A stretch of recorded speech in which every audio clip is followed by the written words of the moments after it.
31% des 18-24 ans pensent que Charlie n'aurait pas dû publier les caricatures. Vous pensez qu'il faut avoir une approche générationnelle justement sur ce sujet-là? Il y a une forme de fracture avec une génération qui ne comprend pas et qui n'a pas envie. Caroline Roux. La sentence est tombée. Caroline Roux a célébré le 10e anniversaire des attentats de Charlie Hebdo ce mardi 7 janvier 2025 sur l'antenne de France 2.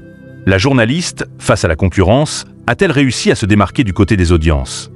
Il y a 10 ans, la France a été secouée par un attentat meurtrier dans les locaux du journal Charlie Hebdo, obligeant les journaux à basculer en édition spéciale. Les chaînes ont donc décidé, pour le 10e anniversaire de ce triste événement, de diffuser des émissions hommage. ITF1 l'a fait dimanche après-midi dans le cadre du magazine Grand Reportage, suivi par 3,52 millions de personnes pour 29,1% de part d'audience auprès du public global. France 2 a choisi de proposer une émission en direct afin de revenir sur cet incident et d'expliquer les conséquences actuelles sur la liberté d'expression. L'événement. Quel score pour Caroline Roux? Caroline Roux s'est absentée de la présentation du magazine quotidien C'est dans l'air, comme à de nombreuses reprises, et a été remplacée par Axel de Tarlé. Elle assurait la présentation d'une nouvelle édition exceptionnelle de l'émission L'événement.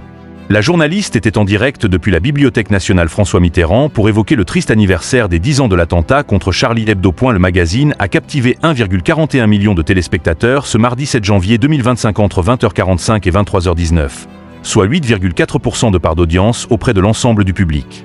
France 2 s'est classée 3e chaîne nationale, derrière l'inédit de la série Poulet grillé diffusée sur France 3 et le film Le 5e élément sur TF1. L'événement.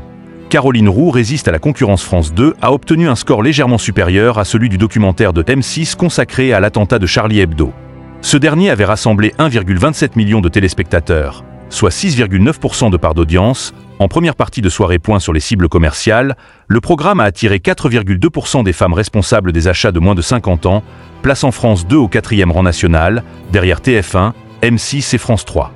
Cependant, la chaîne publique a devancé de peu C8, qui proposait le film Le Discours. Sur les 25-49e ans, le magazine a réuni 4,3% de part d'audience, plaçant France 2 au 4e rang national. La sentence est donc tombée pour France 2, qui n'a pas réussi à booster ses audiences malgré cette émission hommage.